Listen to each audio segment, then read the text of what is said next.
Hey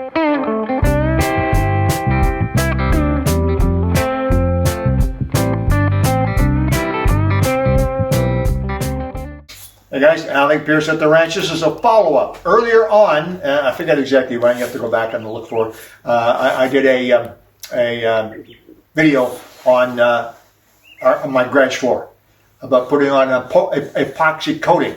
Our garage floor was cement. It was pretty good. I mean, it was good solid cement, but it was plain cement. Hadn't even been sealed. And it wasn't terribly smooth either. They didn't plane it for me.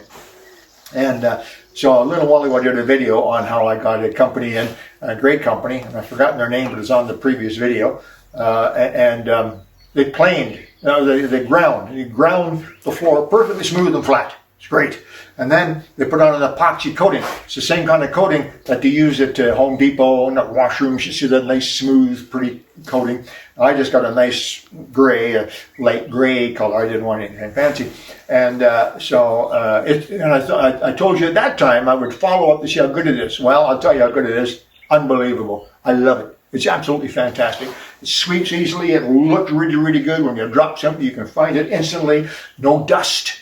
Okay, which garage floors always have. I'm just really happy with this epoxy coating on the garage floor, and it's so easy to keep clean as well. And then when it gets dirty, because it does get guess what? How many of you guys mop your garage floor? I don't mind mop. Yeah, because the garage floor gets dirty. You know, sometimes Diana comes in and doesn't wipe off her feet.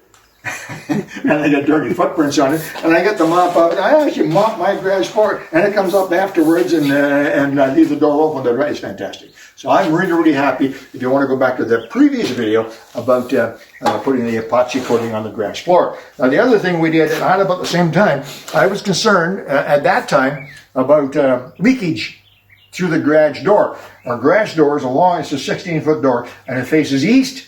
And we sometimes, not often, but we sometimes get wind from the east. And whenever there's wind from the east, it almost always has water in it. We call it rain up here, and snow and so on. It comes from the east, and so it hits the door. And no matter how good a seal I had down there, some of it would come inside, which I didn't like.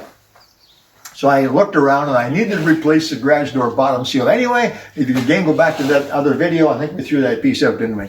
But that other video, which is a standard garage seal, that U-shaped garage seal fits up in there. But inside that U-shaped normal rubber garage seal, they have a rubber tube, a rubber one-piece tube that runs a full length.